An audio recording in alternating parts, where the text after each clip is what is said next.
Hello, everyone. Nancy Pelosi, Chuck Schumer, and Alexandria Ocasio-Cortez have officially shown their blatant disregard for the United States Constitution. Apparently, it is now a high crime and misdemeanor worthy of impeachment for a lawfully elected President of the United States to exercise his constitutional duty. Article 2, Section 2 of the Constitution clearly states that the President, quote, shall nominate, end quote, justices of the Supreme Court when a vacancy occurs. No matter the time, no matter the politics of the day, the President is the President. There's nothing in the Constitution that says the President stops being the President in an election year. The President has already appointed 2 strong conservative justices to the Supreme Court, justices who will interpret the Constitution as written. Now, he will nominate a 3rd.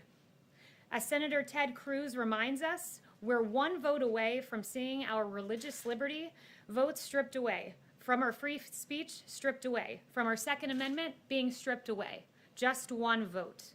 Contrast the President's solemn constitutional duty with Democrats' search and destroy politics. Nancy Pelosi has vowed to attack the President with, quote, arrows. Speaker Pelosi will not rule out impeaching this President for doing his job for fulfilling his constitutional obligation. AOC said that impeachment is an option, quote, on the table, while Chuck Schumer stood by, nodding approvingly. The plan of House Democrats is so rabidly radical that even Democrat Senator Tim Kaine has rebuked the idea, calling the idea of using impeachment to delay a Supreme Court vote, quote, foolish. Some Democrats already have a backup plan if they don't get their way on this nomination. Congressman Joe Kennedy said if he holds a vote in 2020, we pack the court in 2021. It's that simple. Senator Ed Markey went further. No Supreme Court vacancies filled in an election year, he said. If he violates it when Democrats control the Senate in the next Congress, we must abolish the filibuster and expand the Supreme Court. Senator, the President is elected to a 4-year term. You cannot unilaterally reduce it to 3 years. The President is the President. Democrats cannot win their argument on the merits. They cannot win on precedent, so they must search and destroy. Don Lemon said the quiet part out loud last night. He said this: we're going to have to blow up the entire system if the President does his job as outlined in the Constitution. That's the difference between Republicans and Democrats. We fight to protect the system. We fight to protect the Constitution. When Democrats say outright, we are going to blow up the entire system because we do not get our way. This President will proceed undaunted by Democrat threats. President Trump will fulfill his duty. President Trump will appoint the next Supreme Court justice.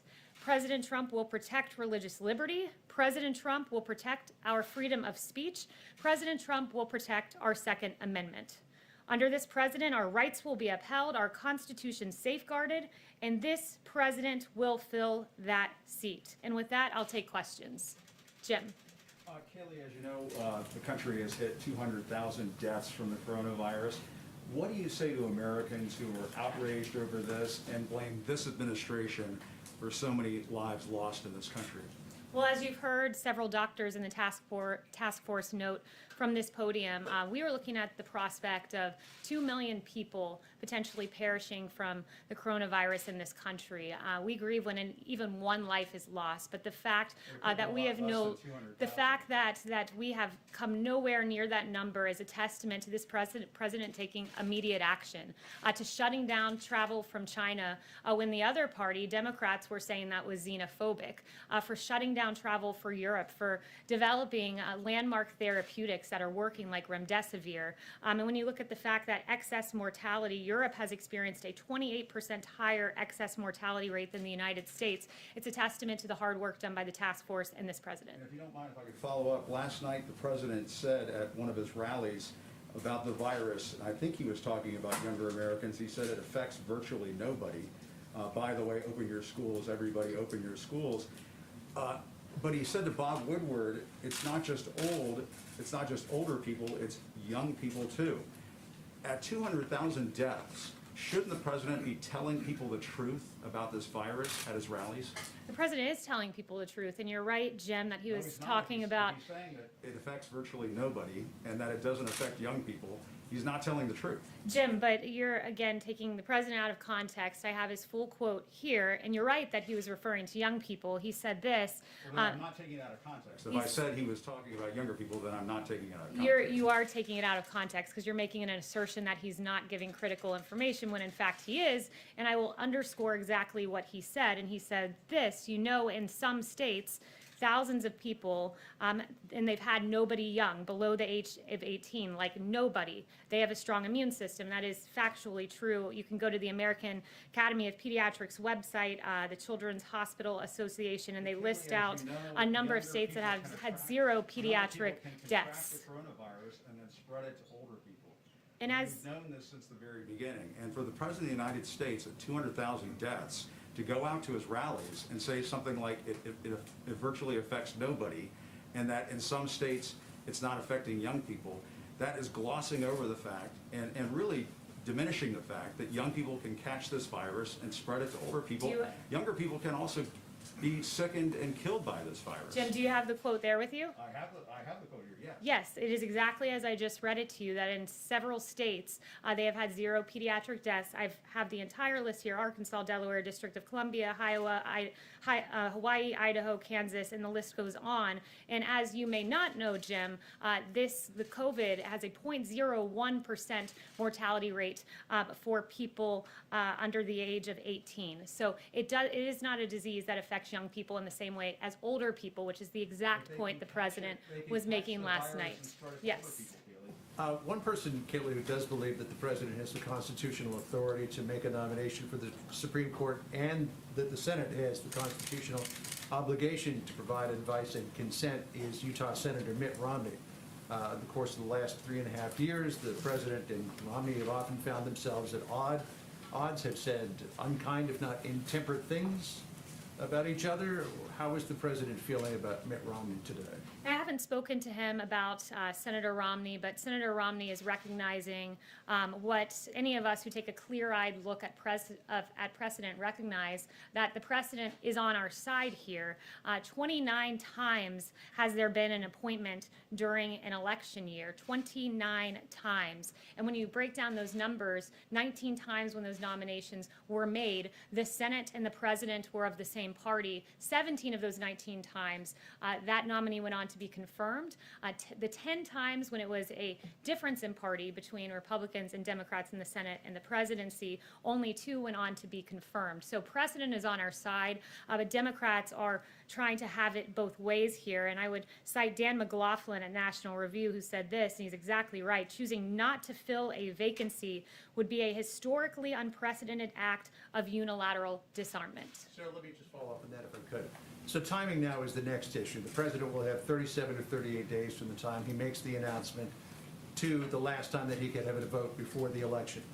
Past years, John Paul Stevens was nominated and confirmed in 19 days. Chief Justice John Roberts, 24. Justice Sandra Day O'Connor in 33. Times were different back then than they are now. Can you do it in 37 days? We certainly believe we can. You've heard very optimistic words from Senator Graham. And how will you do it?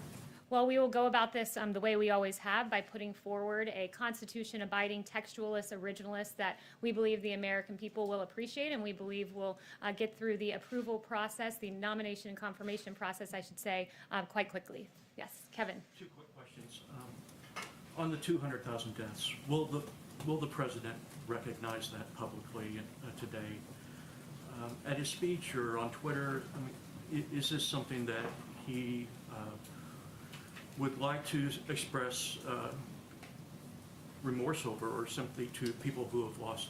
The president throughout this pandemic has done just that. He has said before that it keeps him up at night thinking of even one life lost. This president has taken this incredibly seriously, and what he's done is he's worked harder each and every day. He works hard, puts his head down, and I think that's very evident in the administration's historic response, the largest mobilization of the private sector since World War II, the fact that we got working therapeutics delivered to the American people, the fact that a vaccine, frankly, this will be the fastest pace for a vaccine for a novel pathogen in history as we seek to reach that goal by the end of the year. That's what the president does. He takes this seriously. And the fact that you've seen the fatality rate that has fallen 85% since April, and the fact that only 1.5% of emergency room visits are now people sick with COVID is a real testament to the hard work done by the task force and President Just Trump. one follow-up.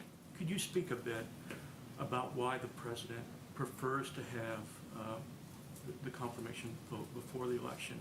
How does he think this is going to help Cory Gardner and Joni Ernst and Republicans keep the majority in the Senate? Well, the president would like to see a confirmation process that is fair.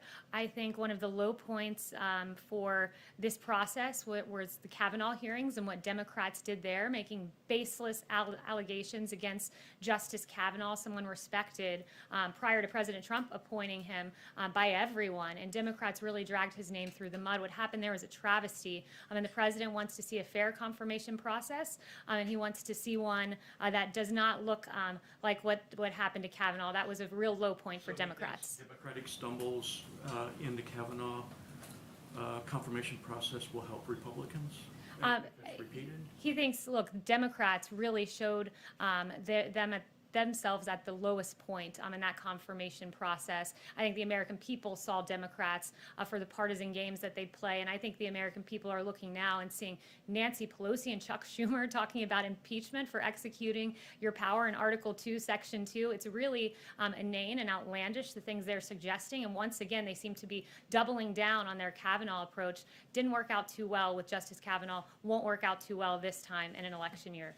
Yes. Kaylee, one on COVID, one on the court. First on COVID, if I can. The president recently gave himself an A+ for his handling of COVID, but a D for his PR. What would good PR look like when 200,000 Americans are dead? What the president was saying is that he wants to make sure that we get good information to the American people. That's something that I think we've done. And this president... He's provided information at times that was not true. He said he was downplaying it, so purposefully he was providing information at times that was not fully true. That's absolutely inaccurate. The president never downplayed critical health information. The president never downplayed our COVID response. And you can just see that by the historic effort that we've put forward. And I would also point you to Dr. Fauci, who said, I don't recall anything different in our discussions with the president, that he said things quite similarly in public. And he was asked directly by none other than John Roberts, did you ever get the sense that he was or wasn't playing this down? No, I didn't. And that's an assertion echoed by the vice president. Our response, when you look, that 100 million tests that we've exceeded, the vaccine on record pace, the therapeutics, the fact that we've brought fatality down by 85%. This was a novel pathogen that came in for which there were no tests and there were no identified therapeutics, but they were identified very quickly. And also with regard to the vaccine, when you look at the notion that we are manufacturing this at commercial levels, which I was told by Dr. Salawi that normally takes years to do, and we're already producing, the goal is 100 million doses by the end of the year. That's a testament to this president and his response. If none of these vaccines are effective, what is Plan B for the White House? Look, you're asking a hypothetical. We have 6 vaccines. We have 6 American vaccines that we've identified, 3 of them in phase 3 clinical trial. There's also one, well, we're getting there, and by the end of the year is the goal. And when you say... What will we do if they're not approved? We all hope for good news, but what if they're not approved? What will the White House do? We have 6 candidates. We are a strong belief that we will identify one, hopefully more than one, working vaccine by the end of the year, producing them in advance. We already have a distribution plan. And when you compare this, I think context matters. Ebola taking 14 months to get to phase 3 clinical trial. We already have 2 candidates in phase 3 clinical trial. Ebola took 3 years to get to completion. We will have done this in under a year, the fastest rate for a novel pathogen in history. Justin. Just really quick follow-up on the court. The president did retweet today a segment from Rush Limbaugh where Limbaugh suggested, quote, it would be great if Republicans skipped committee hearings on this pick altogether. Does the president want Republicans to skip committee hearings? They're a co-equal branch of government. Why is he directing them to do anything? The president is a fan of Rush Limbaugh, appreciates his commentary, and therefore retweeted it. But we're working with the Senate right now on that confirmation process, and Senator Graham has said it looks like it will be on a 3-day timeline. So he Justin. wants the committee to go forward. Justin. Thanks, Kelly. One on SCOTUS and then one on the stimulus. Can you confirm that the president's planning to meet with Judge Lagala in Florida while he's down there this week, and he said yesterday that he had spoken to some candidates beforehand. I know Judge Barrett was in here yesterday, but I was wondering if you could talk about any of the others that he may have already had contact with. Yeah, I won't get into his private meetings. You will find out which Constitution-abiding textualist and originalist he is appointing on Saturday. And then on the stimulus, it's been kind of a rocky couple days on Wall Street. I think there's concern that the Supreme Court fight may sort of kill the last gasps of getting a stimulus bill done before the election.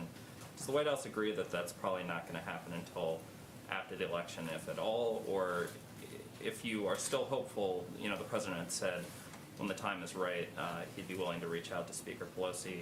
It seems like we're getting down into the last legislative days before the election.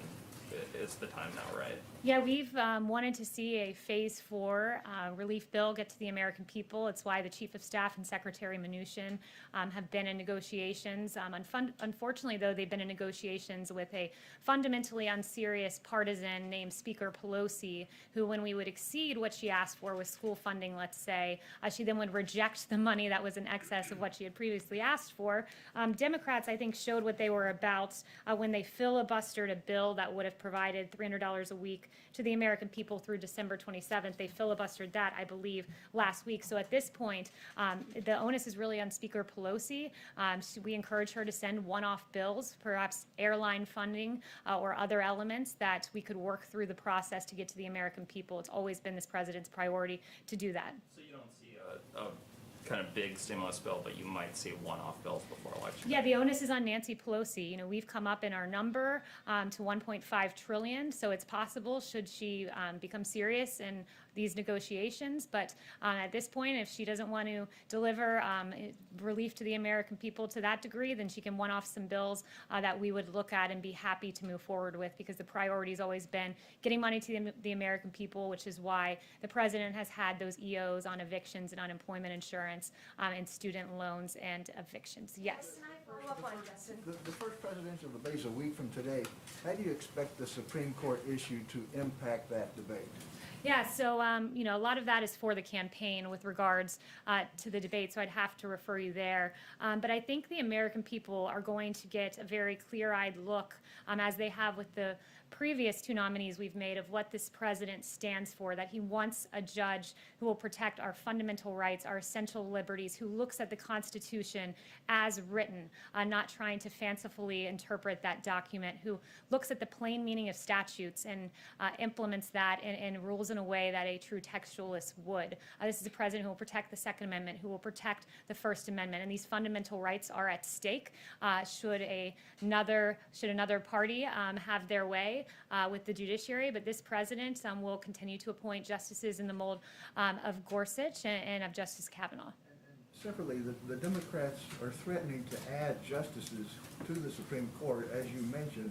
Does that concern you at all as you go about this process? Yeah, that's it's unfortunately another example of trying to blow up the system. If you don't get your way, Democrats will blow up the system. They will change the system. They will trample on the Constitution. And I would point them to the words of Justice Ginsburg, who called court packing a bad idea. She called it partisan. She said 9 seems to be a good number. I think packing the court was a bad idea when President Franklin Delano Roosevelt tried it, and I'm not in favor of all of that. Yes, Anita. I had a question on the virus, but I wanted just to follow up on Justin. He asked about the speaker. Has the president called the speaker about the recovery bill, and why not if he wants to get this done? Is he calling other lawmakers as well? I'm not aware of any conversation that they've had. There have been communications through the Chief of Staff, through the Secretary of Treasury, but until Speaker Pelosi becomes serious in her negotiating, instead of she's engaging in political drama, we're really at a stalemate. So it's really, the ball is in her court to become serious in these negotiations. It would carry more weight if the president called than Mark Meadows, correct? They've been negotiating, and when we believe the speaker is in a serious spot, we can move forward with other conversations. But at this point, when you ask for a certain amount of school funding, we exceed that, and then you reject the excess for school funding. It just really shows where her mindset's at. And my question on the virus was that some polls are showing that a majority of Americans don't trust what the president is saying on the virus vaccine. And I wondered, you all keep talking about the vaccine possibly coming out. how are you going to get people to believe that the vaccine is safe and that people should go get it when it does come out? What is the process going to be looking like? Yeah, so I think first I want to point out that several of the doctors have been on the record and have said that this vaccine is going through the same rigorous process it should. As Dr. Hanna said, I've repeatedly said that all FDA decisions have been and will continue to be based solely on good science and data. As Dr. Fauci said, certainly there are no corners being cut here, and several others like Secretary Azar have been on the record on this. So the members of the task force have all said this is going through the rigorous FDA process, and it will be a good, safe, and effective vaccine. Yes. Just following up to Anita's question on the vaccine, how soon would the president feel comfortable taking a vaccine himself? And would he support a non-American vaccine, perhaps even from China or Russia? So first I would say this, that the president has been on the record saying, I'm happy to be the first person to take the vaccine or the last person, whatever is best for the American people. He believes it'll be a safe and effective vaccine and one he would certainly be open to taking. And he said this, I'm going to really say something that is not like me. I don't care. I just want to get a vaccine that works. I really don't care if it's another country. I'll take my hat off to them. But currently, I think the other vaccine in phase 3 clinical trial is the one in Oxford. Yes. Just to clarify on the Mitt Romney development, with Senator Romney's announcement, does the president think he actually has a bulletproof group of Republicans who will vote no matter what, even before the nominee is named? Or does he fear some defections after that nominee is named and the confirmation hearings begin? No, he thinks his nominee is going to be someone with a stellar track record, someone who, as I've mentioned, several of the qualities, will be a textualist, who will be an originalist, and someone who we believe Republicans will really rally around. And Senator Graham said that he believes that he'll have the votes, and we'll leave it to the senators at this point. But this will be a nominee that will really, I think, unify Republicans. Well, the president has been a pretty good nose counter. Does he think he has 51? I missed the first part of what you said. The president has been a pretty good nose counter. Does he think he has 51? Yeah, I think at this point he's just trying to select the nominee. I haven't spoken to him about the vote count, but we believe that Republicans will remain unified, and we believe that this nominee will get across the finish line. Yes. The President is giving a healthcare speech on Thursday. Is this finally going to be his long-awaited comprehensive healthcare policy? Because there are doubts that such a thing actually exists. No, it certainly does exist. The president, in the next week or so, will be laying out his vision for healthcare. Some of that has already been put out there, like telemedicine and lowering the cost of drugs. But the president and protecting pre-existing conditions. But the president will be laying out some additional healthcare steps in the coming, I would say, 2 weeks. Yeah. Yes, Yamish. Hi, thanks so much, Kaylee. I have two questions. The first is, the president has said Roe v. Wade would be overturned if he got a chance to change the balance on the court. He said in 2016, quote, if we put another 2 or perhaps 3 justices on, that will happen. Is that the ultimate goal here, to overturn Roe v. Wade? The president and the administration would not ask a judge to prejudge a case. And I would point you to the rule set by none other than Senator Joe Biden at the confirmation hearing of Ruth Bader Ginsburg, when he instructed no questions on how Ginsburg will decide any specific case that would come before her. And as Justice Ginsburg said in her confirmation, no hints, no forecasts, no previews. And Canon 5 of the Model Code of Judicial Conduct also reflects that a judge should refrain from giving specific viewpoints on cases, controversies, or issues. Whether or not the president's quote in 2016, whether he still stands by that he would like to see it overturned. The president's philosophy as he's moving forward with this nomination process is he's looking at a judge that has certain qualities, and that is someone who looks at the Constitution and interprets it as written, interprets the plain meaning of statutes as written, and will be a textualist and an originalist. Second question about Yes. the virus. Again, we've marked the fact that 200,000 Americans have died from the coronavirus. Could you again try to reconcile the president telling Bob Woodward that plenty of young people, quote his words, plenty of young people are affected by the coronavirus, with him saying last night in front of a crowd that virtually nobody young dies and gets affected by this virus? I'm wondering if you could just reconcile those two. Why did he tell Bob Woodward that plenty of young people are impacted by this virus, but not say that in front of a crowd? Well, as you know, this was a novel pathogen. We now know a lot more about COVID today. And the president actually said that in a speech last night, right before the comments he made. He said, we now know a lot more about the virus, and we know that elderly people, particularly those with comorbidities, are affected by it. And we know that young people are by and large, and in some states, there's been no young people that have succumbed to this disease. And I've listed off a few of the states for you. And we know that a very, very small percentage of those under 18 have actually perished because of COVID. And it was a novel pathogen. Now we know a lot more about it, who it affects, who our most vulnerable are, which is why we've surged testing to communities that are vulnerable, and will continue to make sure that our elderly, those with comorbidities, are protected. Yes. And not continue to try to not have panic. He told Bob Woodward that he wanted to downplay it and play it down to not cause panic. You don't think he's doing that still? The president has never downplayed critical health information. Dr. Fauci, as I noted to you, said point blank, no, he didn't, and that's an assertion that Vice President Pence, who led the task force, made as well. Yes. Thanks, Kayleigh. The administration has filed an appeal to the Supreme Court on apportionment, trying to make sure that people in the country illegally are not counted when congressional seats are handed out. Sorry, a little muffled. Texas is one of the states that would lose a seat if those people are not counted. The Constitution says that the people in a state are the number that are used for apportionment.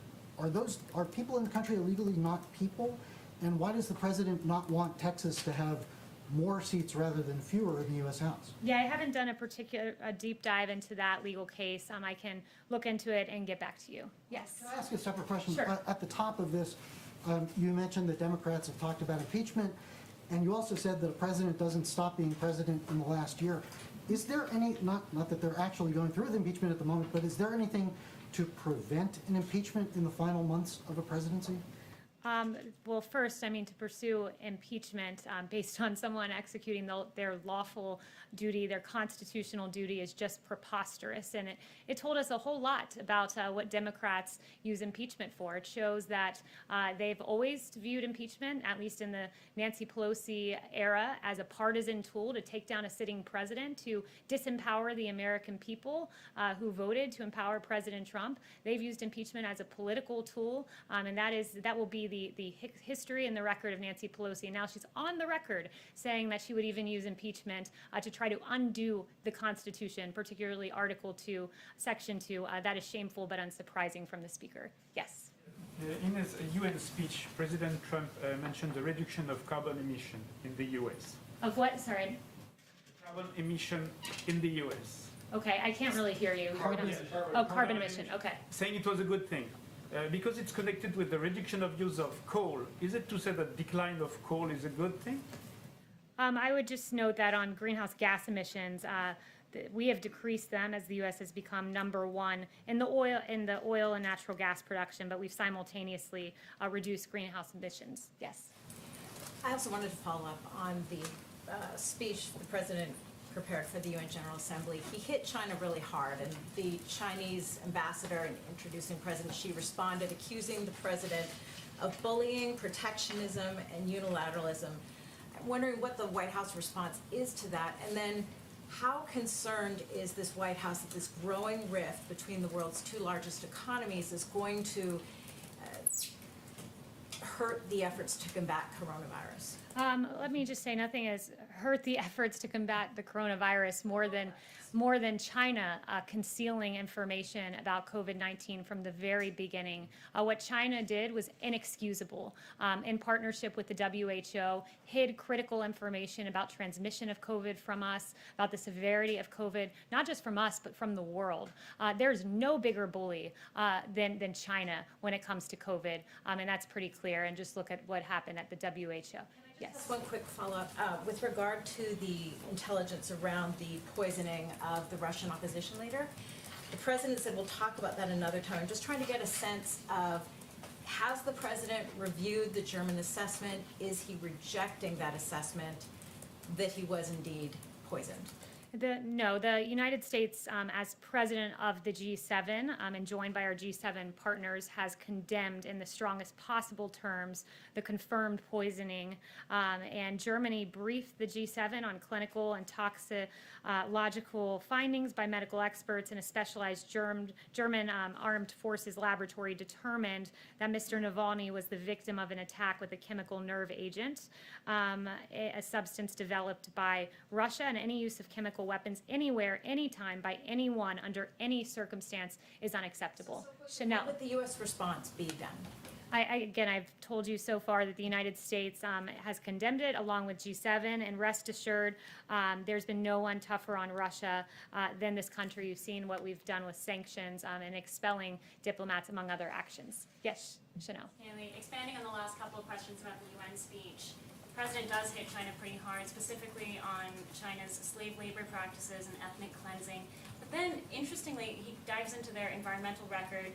China dumps millions and millions of tons of plastic and trash into the oceans, overfishes other countries' waters, destroys vast swaths of coral reefs, and emits more toxic mercury into the atmosphere than any country anywhere in the world.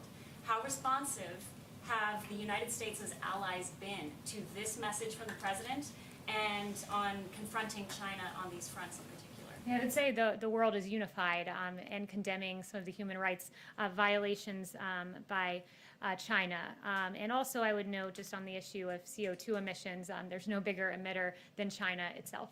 Charlotte? Thank you, Kaylee.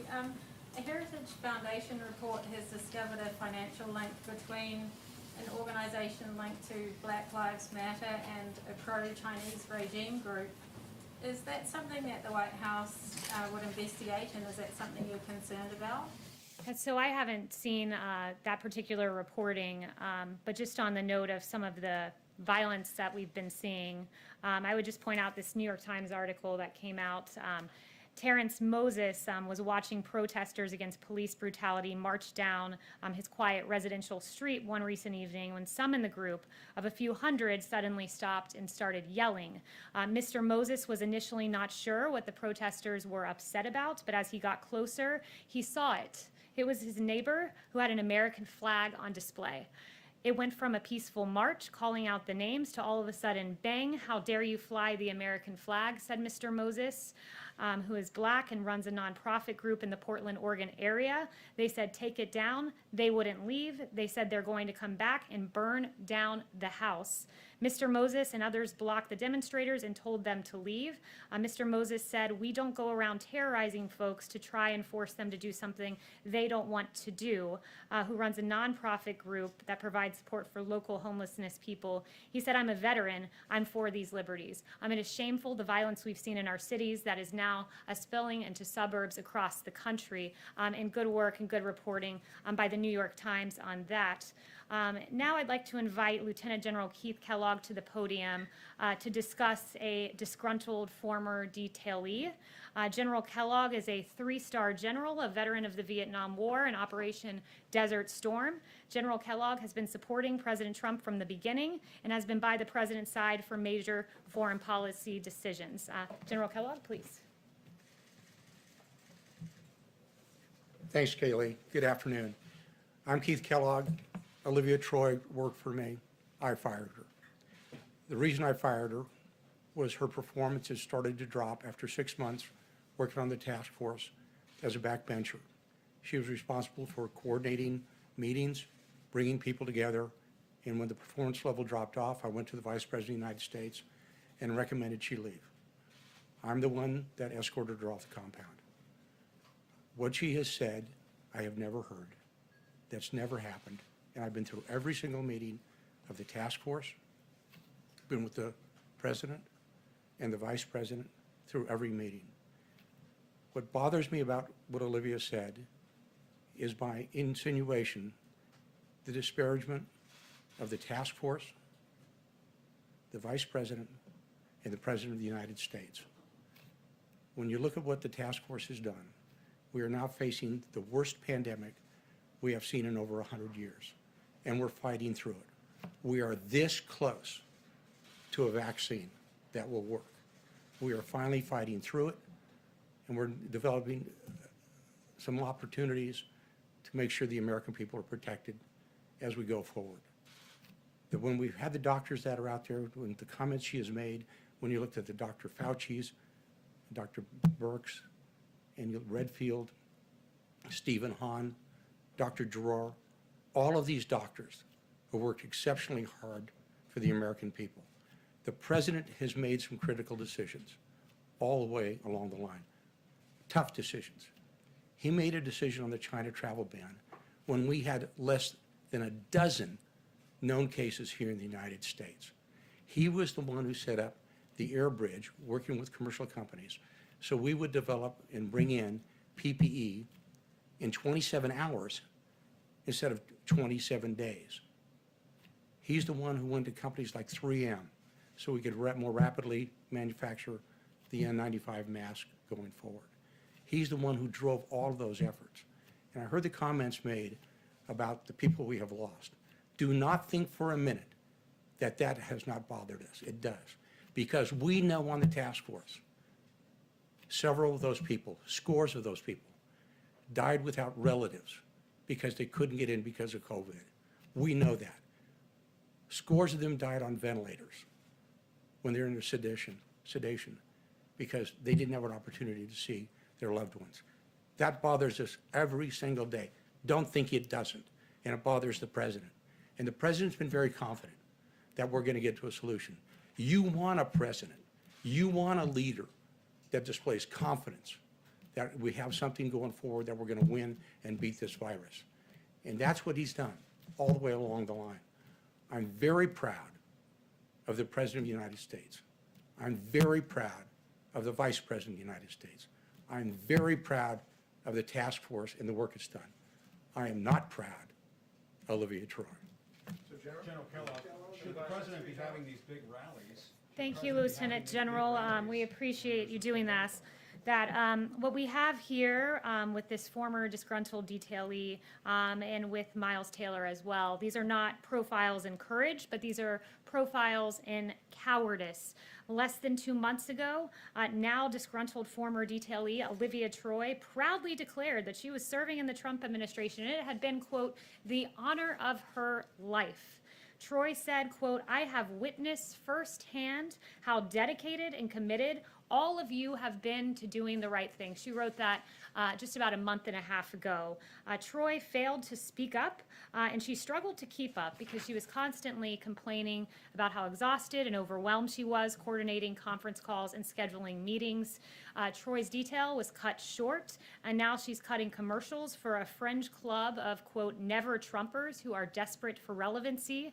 And the price of admission to this club is fabricated smears and flat-out lies against President Trump. Troy joins the similarly irrelevant Miles Taylor, CNN's latest contributor. Taylor proudly posed for a photo with the president, smiling ear to ear. Taylor wrote that, quote, it was the honor of his lifetime to serve as DHS Chief of Staff. But Miles couldn't go the distance. Those who knew Miles during his short time in the administration knew he could not get results. After he left, DHS actually got the results in securing the border, building the border wall, and more. Desperate to please his new Silicon Valley friends, Miles made up lies against President Trump to fit in. He can now rest easy at Google, having earned his anti-Trump credentials and the approval of his big tech peers. Neither of these individuals knew the president, but they are certainly trying to profit off of their time here in the White House. Flat out lies. And thank you, General Kellogg, for setting the record straight. Thank you.